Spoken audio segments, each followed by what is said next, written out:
சிவகங்கை மானாமதுரை அருகே பட்டியலின இளைஞர் தாக்கப்பட்ட சம்பவம் தொடர்பாக பாதிக்கப்பட்ட இளைஞரிடம் தேசிய ஆதி திராவிட ஆணைய இயக்குநர் உள்ளிட்டோர் விசாரணை நடத்தி வருவதை அண்மை செய்தியாக பார்த்து வருகிறோம். மதுரை அரசு ராஜாஜி மருத்துவமனையில் சிகிச்சை பெற்று வரும் இளைஞரிடம் ஆதி திராவிட ஆணைய இயக்குநர் உள்ளிட்டோர் விசாரணை நடத்தி வருகின்றனர்.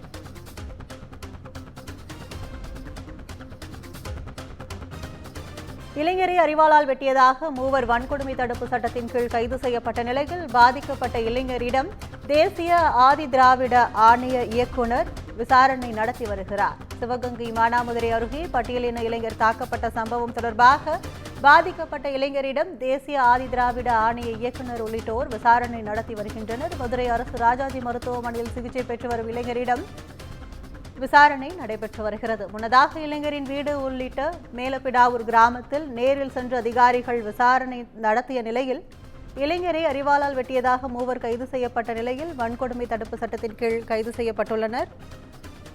பாதிக்கப்பட்ட இளைஞரிடம் தேசிய ஆதி திராவிட ஆணைய இயக்குநர் உள்ளிட்டோர் விசாரணை நடத்தி வருகின்றனர். கூடுதல் விவரங்களை செய்தியாளர் பாபு சரவணன் வழங்க கேட்கலாம்.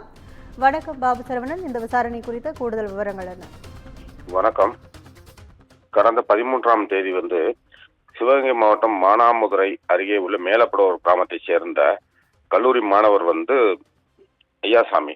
இவர் இருசக்கர வாகனத்தில் ஊருக்கு செல்லும் வழியில 3 இளைஞர்கள், அதே ஊரை சேர்ந்த 3 இளைஞர்கள் அவரை அரிவாளால் மறித்து அவரை ஜாதி குறித்து அவரை பேசி அவரை கையில் இரு கைகளிலும் அருவாளால் வெட்டினர். இது குறித்து அப்போது மானாமதுரை சிப்காட் காவல்துறையினர் அவர்கள் 3 பேரை கைது செய்து சிறையில் அடைத்துள்ளனர்.